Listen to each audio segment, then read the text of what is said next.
ನಮಸ್ಕಾರ ವಿದ್ಯಾರ್ಥಿಗಳೇ.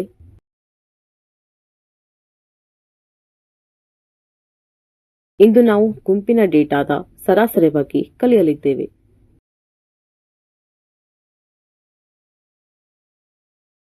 ಈ ಅಧಿವೇಶನದಲ್ಲಿ ಗುಂಪು ಮಾಡಲಾದ ಡೇಟಾದ ಸರಾಸರಿಯನ್ನು ಹೇಗೆ ಕಂಡುಹಿಡಿಯುವುದು ಮತ್ತು ಅದನ್ನು ಲೆಕ್ಕಾಚಾರ ಮಾಡಲು 3 ವಿಭಿನ್ನ ವಿಧಾನಗಳನ್ನು ಅನ್ವೇಷಿಸುವುದು ಹೇಗೆ ಎಂದು ನಾವು ಕಲಿಯುತ್ತೇವೆ. ಡೇಟಾ ಸೆಟ್ಗಳ ಕೇಂದ್ರ ಪ್ರವೃತ್ತಿಯನ್ನು ಅರ್ಥಮಾಡಿಕೊಳ್ಳುವಲ್ಲಿ ಈ ವಿಷಯವು ಮೂಲಭೂತ ಬಿಲ್ಡಿಂಗ್ ಬ್ಲಾಕ್ ಆಗಿದೆ. ಕಲಿಕೆಯ ಫಲಿತಾಂಶಗಳು. ಈ ಪಾಠವನ್ನು ಪೂರ್ಣಗೊಳಿಸಿದ ನಂತರ ನೀವು ಅರ್ಥಮಾಡಿಕೊಳ್ಳಲು ಸಾಧ್ಯವಾಗುತ್ತದೆ. ಗುಂಪಿನ ಡೇಟಾದ ಸರಾಸರಿ, ನೇರ ವಿಧಾನ, ಊಹಿಸಲಾದ ಸರಾಸರಿ ವಿಧಾನ, ಹಂತ ವಿಚಲನ ವಿಧಾನ.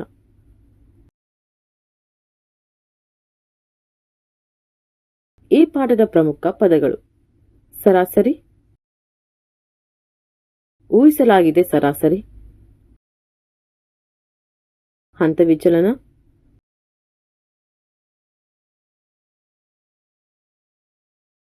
ವರ್ಗ ಅಂಕಗಳು, ಗುಂಪು ಮಾಡಿದ ಡೇಟಾ, ಗುಂಪು ಮಾಡದ ಡೇಟಾ, ಡೇಟಾ ಸೆಟ್. ಗುಂಪು ಮಾಡದ ಡೇಟಾಗೆ ಮೀನ್ ಎಂದು ನೆನಪಿಸಿಕೊಳ್ಳೋಣ. ಸರಾಸರಿ. ಸರಾಸರಿ ಕೇಂದ್ರ ಪ್ರವೃತ್ತಿಯ ಸಾಮಾನ್ಯ ಅಳತೆಯಾಗಿದೆ. ಡೇಟಾ ಸೆಟ್ನಲ್ಲಿರುವ ಎಲ್ಲ ಮೌಲ್ಯಗಳನ್ನು ಸೇರಿಸುವ ಮೂಲಕ ಮತ್ತು ಒಟ್ಟು ಮೌಲ್ಯಗಳನ್ನು ಸಂಖ್ಯೆಯಿಂದ ಭಾಗಿಸುವ ಮೂಲಕ ಇದನ್ನು ಲೆಕ್ಕ ಹಾಕಲಾಗುತ್ತದೆ. ಸರಾಸರಿಯ ಬ್ಯಾಲೆನ್ಸ್ ಪಾಯಿಂಟ್ ಅಥವಾ ಡೇಟಾದ ಅಂಕಗಣಿತದ ಕೇಂದ್ರವನ್ನು ಒದಗಿಸುತ್ತದೆ. ಇದನ್ನು ಎಕ್ಸ್ ಮೈನಸ್ ಬಾರ್ಸ್ನಿಂದ ಸೂಚಿಸಲಾಗುತ್ತದೆ. ಎಕ್ಸ್ ಈಕ್ವಲ್ ಟು ಆ ಎಲ್ಲ ಅವಲೋಕನಗಳು ಡಿವೈಡೆಡ್ ಬೈ ವೀಕ್ಷಣೆಯ ಒಟ್ಟು ಸಂಖ್ಯೆ.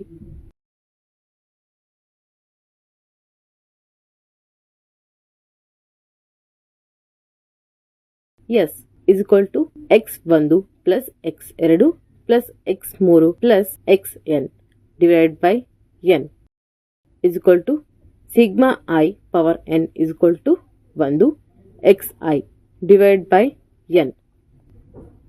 ಗುಂಪು ಮಾಡದ ಆವರ್ತನ ವಿತರಣೆಗಾಗಿ ಒಬ್ಬರು ಈ ಸೂತ್ರವನ್ನು ಬಳಸಬಹುದು. ಸರಾಸರಿ x ಈಕ್ವಲ್ ಟು ಎಲ್ಲ ಅವಲೋಕನಗಳ ಮೊತ್ತ ಡಿವೈಡೆಡ್ ಬೈ ವೀಕ್ಷಣೆಗಳ ಒಟ್ಟು ಸಂಖ್ಯೆ equal to fi xi divided by fi. ಗುಂಪಿನ ಡೇಟಾದ ಸರಾಸರಿಗೆ ಸಹ ಅದೇ ಸೂತ್ರವು ಅನ್ವಯಿಸುತ್ತದೆ.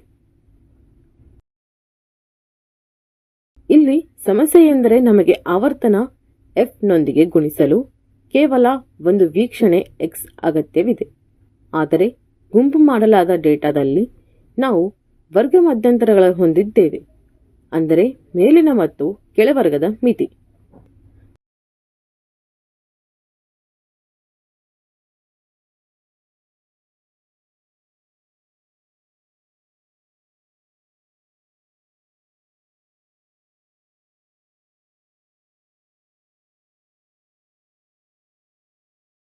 ಇದನ್ನು ತಪ್ಪಿಸಲು ನಾವು ಪರಿಗಣಿಸುತ್ತೇವೆ ವರ್ಗ ಗುರುತು, ಅಂದರೆ ವರ್ಗ ಗುರುತು ಈಕ್ವಲ್ ಟು ಮೇಲ್ವರ್ಗದ ಮಿತಿ ಪ್ಲಸ್ ಕೆಳವರ್ಗದ ಮಿತಿ ಡಿವೈಡ್ ಬೈ 2.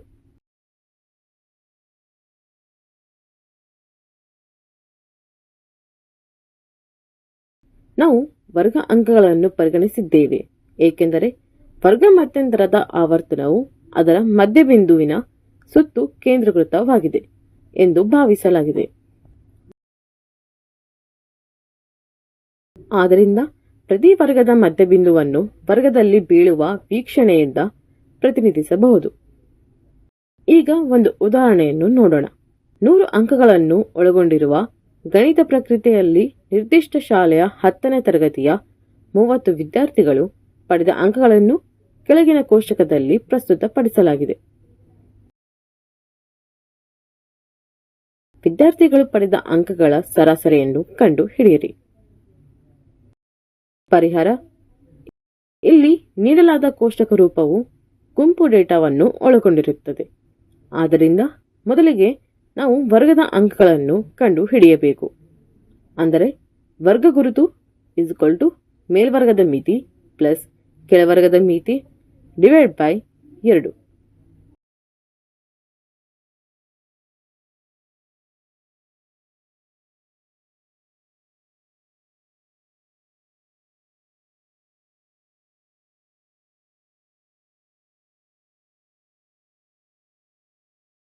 ನಂತರ ವರ್ಗ ಗುರುತುಗಳು ಮತ್ತು ಅವುಗಳ ಅನುಗುಣವಾದ ಆವರ್ತನಗಳ ಉತ್ಪನ್ನವನ್ನು ಹುಡುಕಿ.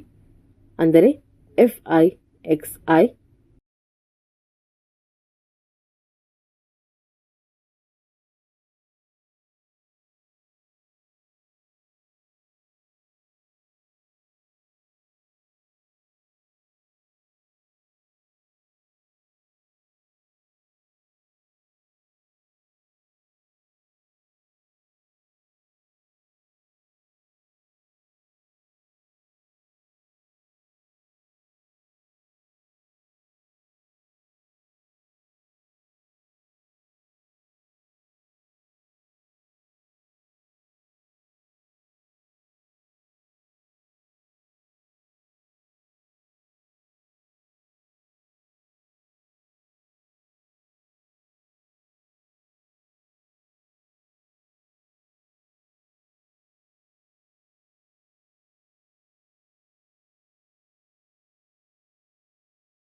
fi xi is equal to 1860 ರ ಸಂಕಲನ ಮತ್ತು fi is equal to 30 ರ ಸಂಕಲನ. ನಮಗೆ ತಿಳಿದಿದೆ ಸರಾಸರಿ is equal to ಎಲ್ಲ ಅವಲೋಕನಗಳ ಮೊತ್ತ ಡಿವೈಡ್ ಬೈ ವೀಕ್ಷಣೆಗಳ ಒಟ್ಟು ಸಂಖ್ಯೆ is equal to fi xi divide by fi.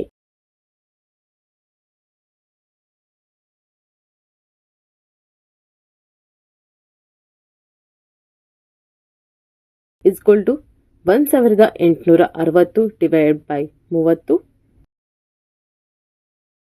is equal to 62.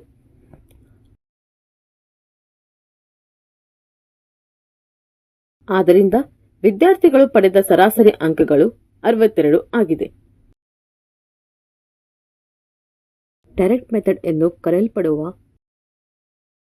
ಗುಂಪಿನ ಡೇಟಾದ ಸರಾಸರಿಯನ್ನು ಕಂಡುಹಿಡಿಯುವ ವಿಧಾನಗಳಲ್ಲಿ ಇದು ಒಂದಾಗಿದೆ. xi ಮತ್ತು fi ನ ಸಂಖ್ಯಾತ್ಮಕ ಮೌಲ್ಯಗಳನ್ನು ಚಿಕ್ಕದಾಗಿದ್ದರೆ ಈ ವಿಧಾನವು ಸೂಕ್ತವಾಗಿದೆ ಅಥವಾ ಸೂಕ್ತವಾಗಿರುತ್ತದೆ. ಈ ಸಂಖ್ಯಾತ್ಮಕ ಮೌಲ್ಯಗಳು ದೊಡ್ಡದಾದಾಗ xi ಮತ್ತು fi ನ ಉತ್ಪನ್ನವನ್ನು ಕಂಡು ಹಿಡಿಯುವುದು ಬೆಸರದ ಮತ್ತು ಸಮಯ ತೆಗೆದುಕೊಳ್ಳುತ್ತದೆ. ಆದ್ದರಿಂದ ದೀರ್ಘವಾದ ಲೆಕ್ಕಾಚಾರಗಳನ್ನು ಕಡಿಮೆ ಮಾಡಲು ನಾವು ಭಾವಿಸಲಾದ ಸರಾಸರಿ ವಿಧಾನವನ್ನು ಬಳಸುತ್ತೇವೆ. ಊಹಿಸಲಾದ ಸರಾಸರಿ ವಿಧಾನದಿಂದ ಸರಾಸರಿಯನ್ನು ಕಂಡುಹಿಡಿಯಲು ಈ ಕೆಳಗಿನ ಹಂತಗಳನ್ನು ಅನುಸರಿಸಬೇಕು. ಹಂತ 1. 1 ಆರಿಸಿ xi ಅಂದರೆ ವರ್ಗದ ಅಂಕಗಳಿಂದ ಮತ್ತು ಅದನ್ನು a ದಿಂದ ಸೂಚಿಸಿ.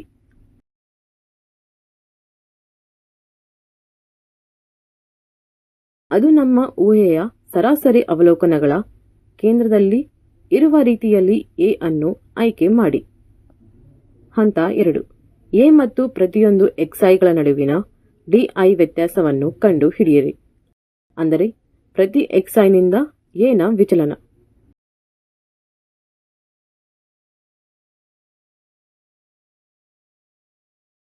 di is equal to xi minus a. ಹಂತ 3.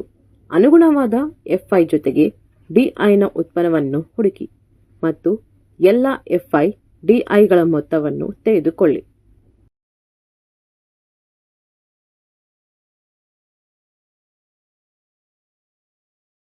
ಹಂತ 4. ವಿಚಲನಗಳ ಸರಾಸರಿಯನ್ನು ಕಂಡುಹಿಡಿಯಿರಿ. d is equal to sigma fi di divided by sigma fi.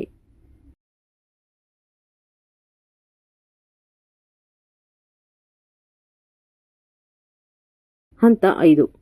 ಈಗ ಸರಾಸರಿ x AD ಕಂಡು ಹಿಡಿಯಿರಿ.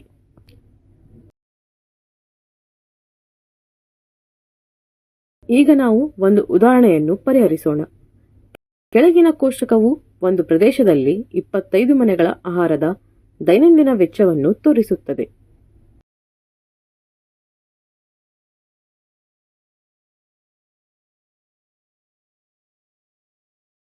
ಸೂಕ್ತವಾದ ವಿಧಾನದಿಂದ ಆಹಾರದ ಸರಾಸರಿ ದೈನಂದಿನ ವೆಚ್ಚವನ್ನು ಕಂಡುಹಿಡಿಯಿರಿ.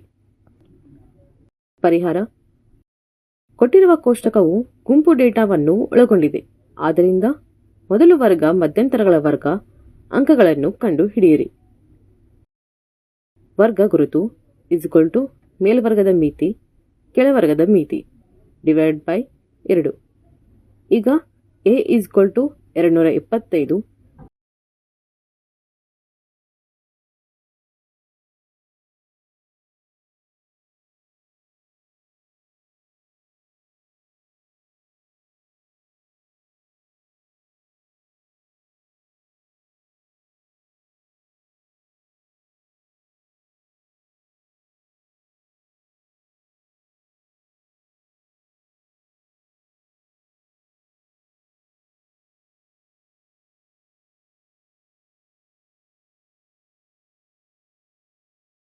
ಕೋಷ್ಟಕದಿಂದ A ಅರ್ಥವನ್ನು ಊಹಿಸಿ.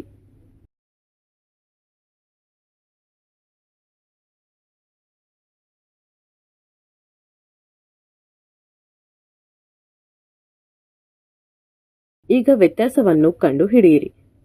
DI xi minus A, DI xi minus 225.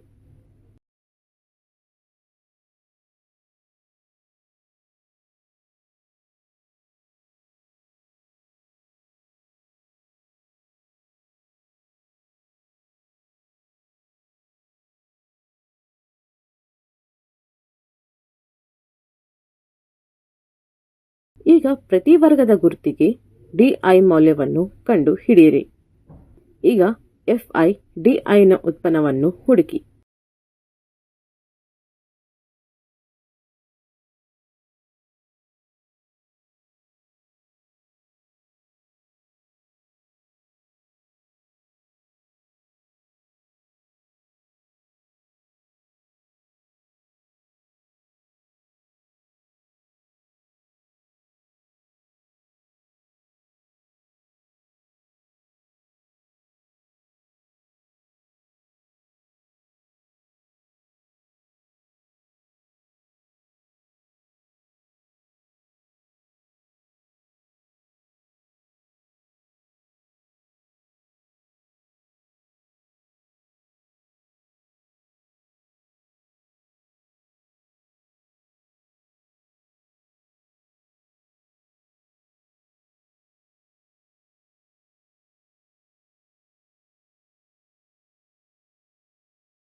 ಫಿದಿಯ ಸಂಕಲನ ಮೈನಸ್ 350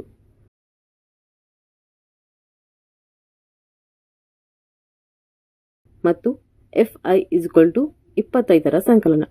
ಈಗ ವಿಚಲನಗಳ ಸರಾಸರಿಯನ್ನು ಕಂಡು ಹಿಡಿಯಿರಿ.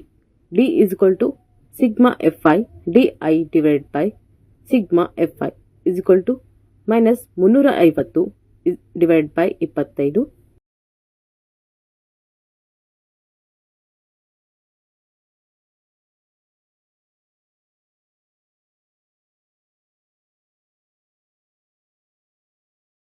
25. ಮೈನಸ್ 14. ಈಗ ಸರಾಸರಿ x AD 225 ಇಂಟು ಮೈನಸ್ 14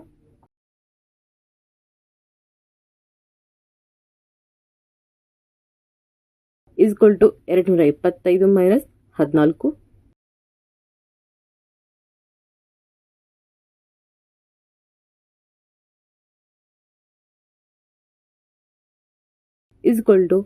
211 ಕಂಡು ಹಿಡಿಯಿರಿ. ಆದ್ದರಿಂದ ಆಹಾರದ ಮೇಲೆ ಸರಾಸರಿ ದೈನಂದಿನ ಖರ್ಚು 211 ಆಗಿದೆ.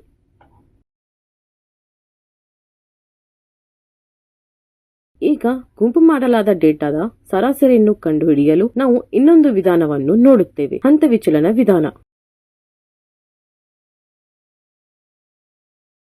ಈ ವಿಧಾನದಿಂದ ಸರಾಸರಿಯನ್ನು ಕಂಡುಹಿಡಿಯಲು ನಾವು ಈ ಕೆಳಗಿನ ಹಂತಗಳನ್ನು ಅನುಸರಿಸಬೇಕು. ಹಂತ 1. ಮೊದಲು ಒಂದನ್ನು ಆರಿಸಿ. xi ಅಂದರೆ ವರ್ಗದ ಅಂಕಗಳಿಂದ ಮತ್ತು ಅದನ್ನು a ದಿಂದ ಸೂಚಿಸಿ. ಅದು ನಮ್ಮ ಊಹೆಯ ಸರಾಸರಿ. ಅವಲೋಕನಗಳ ಕೇಂದ್ರದಲ್ಲಿ ಇರುವ ರೀತಿಯಲ್ಲಿ a ಅನ್ನು ಆಯ್ಕೆ ಮಾಡಿ. ಹಂತ 2. ಪ್ರತಿ ತರಗತಿಯ ಮಧ್ಯಂತರ ವರ್ಗ ಗಾತ್ರ h ಅನ್ನು ಕಂಡುಹಿಡಿಯಿರಿ.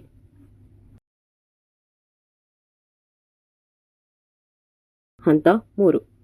ನಂತರ ಹುಡುಕಿ ui xi-a/h. ಹಂತ 4. ಅನುಗುಣವಾದ fi ನೊಂದಿಗೆ ui ನ ಉತ್ಪನ್ನವನ್ನು ಹುಡುಕಿ ಮತ್ತು ಎಲ್ಲ fi ui ಗಳ ಮೊತ್ತವನ್ನು ತೆಗೆದುಕೊಳ್ಳಿ. ಹಂತ 5. ಹುಡುಕಿ u∑fi ui/fi.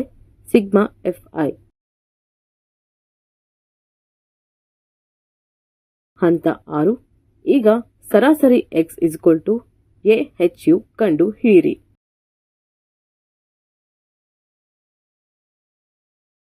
ಈಗ ನಾವು ಒಂದು ಉದಾಹರಣೆಯನ್ನು ಪರಿಹರಿಸುತ್ತೇವೆ. ಕಾರ್ಖಾನೆಯ 50 ಕಾರ್ಮಿಕರ ದೈನಂದಿನ ವೇತನದ ಕೆಳಗಿನ ವಿತರಣೆಯನ್ನು ಪರಿಗಣಿಸಿ.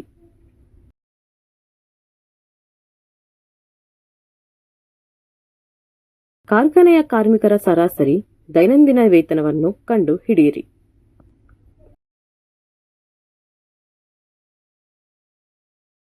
ಪರಿಹಾರ ಕೊಟ್ಟಿರುವ ಕೋಷ್ಟಕವು ಗುಂಪು ಡೇಟಾವನ್ನು ಒಳಗೊಂಡಿದೆ. ಆದ್ದರಿಂದ ಮೊದಲು ವರ್ಗದ ಮಧ್ಯಂತರಗಳ ವರ್ಗ ಅಂಕಗಳನ್ನು ಕಂಡು ಹಿಡಿಯಿರಿ. ವರ್ಗ ಗುರುತು ಮೇಲ್ವರ್ಗದ ಮಿತಿ ಕೆಳವರ್ಗದ ಮಿತಿ / 2.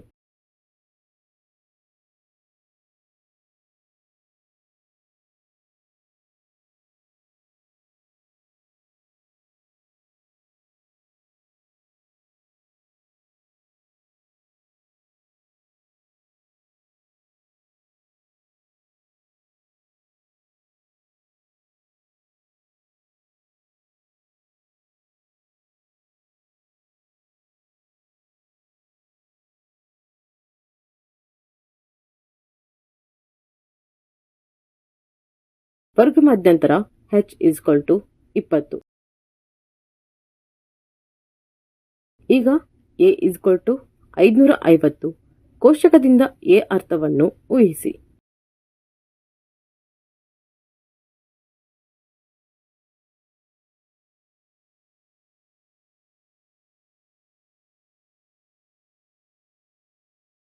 ಈಗ ಹುಡುಕಿ ui xi-a/h.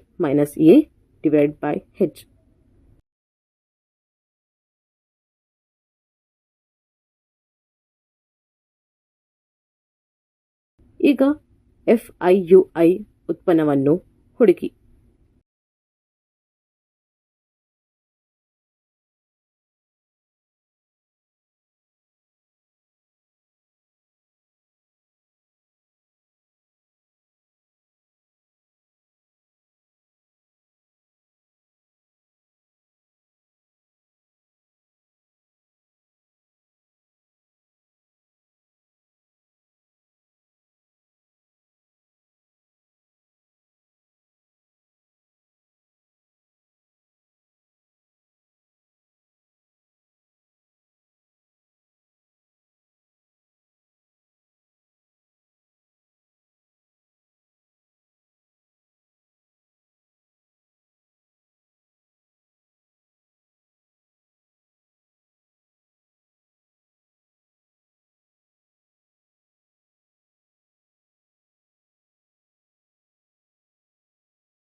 FIUI -12ನ ಸಂಕಲನ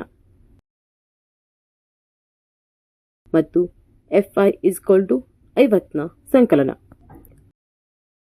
ಈಗ ಹುಡುಕಿ U sigma FI UI divide by sigma FI -12 divide by 50.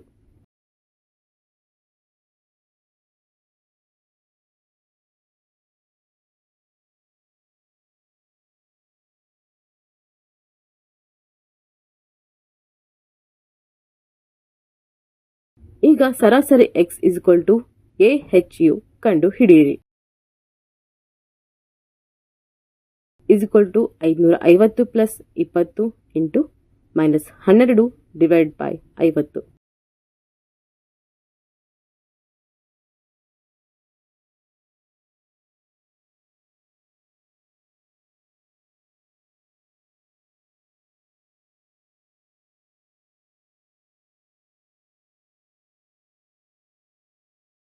(550 minus 24 divide by 5).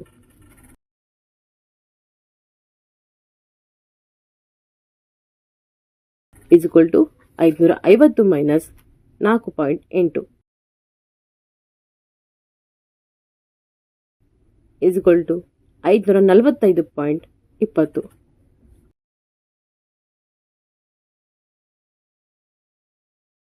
ಆದ್ದರಿಂದ ಕಾರ್ಖಾನೆಯ ಕಾರ್ಮಿಕರ ಸರಾಸರಿ ದೈನಂದಿನ ವೇತನ 545.20 ರೂಪಾಯಿ. ಸೂಚನೆ: ಎಲ್ಲ 3 ವಿಧಾನಗಳಿಂದ ಪಡೆದ ಫಲಿತಾಂಶವು ಒಂದೇ ಆಗಿರುತ್ತದೆ. XI ಮತ್ತು FIನ ಸಾಕಷ್ಟು ಚಿಕ್ಕದಾಗಿದ್ದರೆ ನೇರ ವಿಧಾನವು ಸೂಕ್ತವಾದ ಆಯ್ಕೆಯಾಗಿದೆ. XI ಮತ್ತು FIನ ಸಂಖ್ಯಾತ್ಮಕವಾಗಿ ದೊಡ್ಡ ಸಂಖ್ಯೆಗಳಾಗಿದ್ದರೆ ನಾವು ಊಹಿಸಲಾದ ಸರಾಸರಿ ವಿಧಾನ ಅಥವಾ ಹಂತದ ವಿಚಲನ ವಿಧಾನದೊಂದಿಗೆ ಹೋಗಬಹುದು.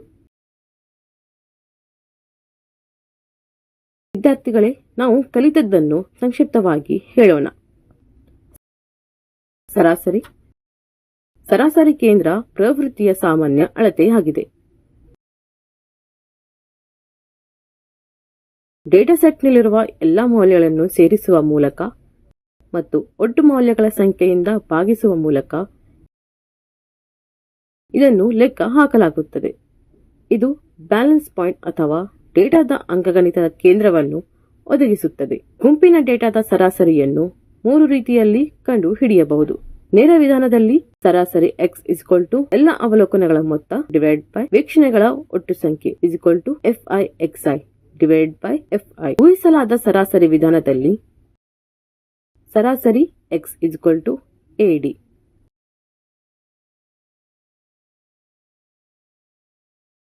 ಇಲ್ಲಿ D sigma FI DI divide by sigma FI. DI XI minus A and A ಸರಾಸರಿ ಊಹಿಸಲಾಗಿದೆ. ಹಂತ ವಿಚಲನ ವಿಧಾನದಲ್ಲಿ ಸರಾಸರಿ x AHU ಎಲ್ಲಿ U sigma FI UI divide by sigma FI UI XI minus A divide by 5151. A ಭಾವಿಸಲಾದ ಸರಾಸರಿ ಮತ್ತು H ವರ್ಗಗಾತ್ರ.